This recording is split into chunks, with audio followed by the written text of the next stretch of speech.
The 2011 Kansas legislative session has adjourned. Back in January, we told you that one of the biggest challenges facing this year's legislature was financial, was trying to balance the budget with projected revenues. At that point, it was obvious that this fiscal year, which ends June 30th, was slated to have a negative $23 million balance.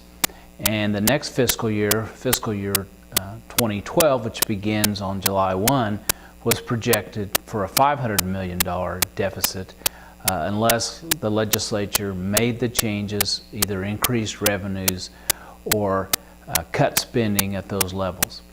And as expected, that was what took the most time as the legislature, and particularly a conference committee of representing the House and Senate, what they spent the last many days of the veto session trying to reach something that could pass.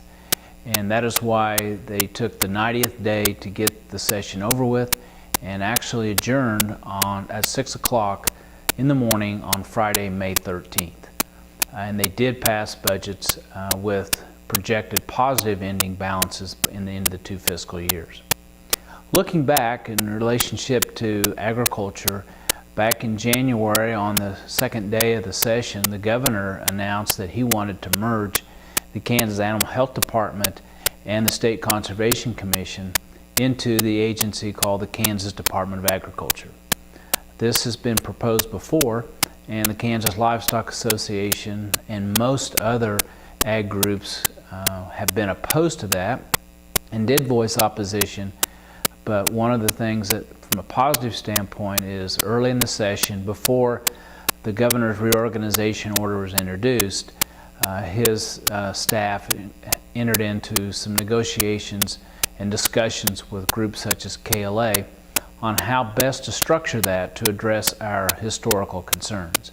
Many of those issues were addressed, including perhaps the most fundamental one, and that is an animal health board will still be present, will still have a lot to say with the direction of the animal health aspect of the Department of Ag, and also the commissioner, who is the state employee in charge of animal health regulatory issues, will continue to serve at the pleasure of the Animal Health Board, but also with the Department of Agriculture Secretary.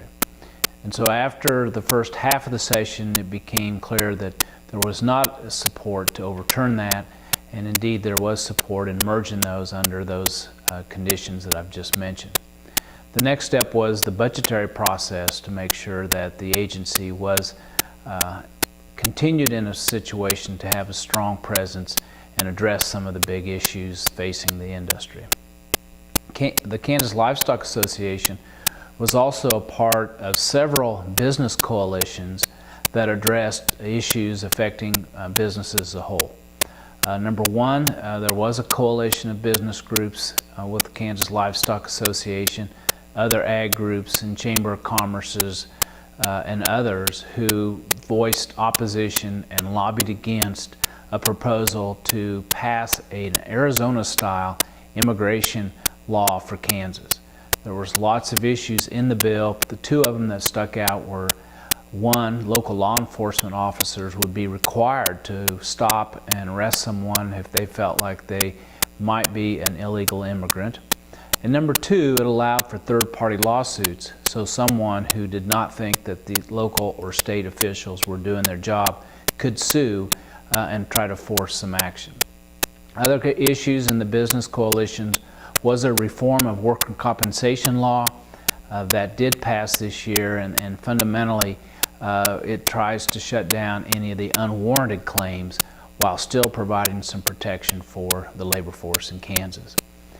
In addition, the coalition sought for changes in the unemployment tax calculation and in the way that program is monitored and enforced or administered. Last year, the state had to borrow significant money from the federal government because of anticipated number of unemployment claims.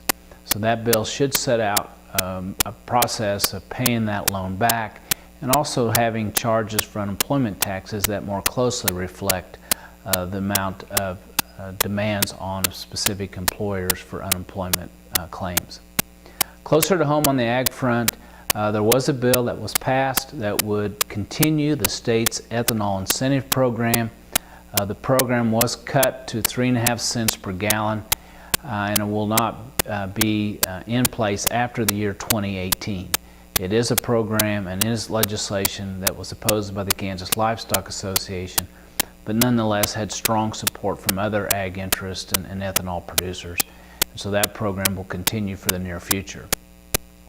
In addition, on the waterfront, the Kansas Livestock Association worked with others to put in place, renew the water rights conservation program that had expired, but it is a program that allows water right holders to put their water right in conservation mode.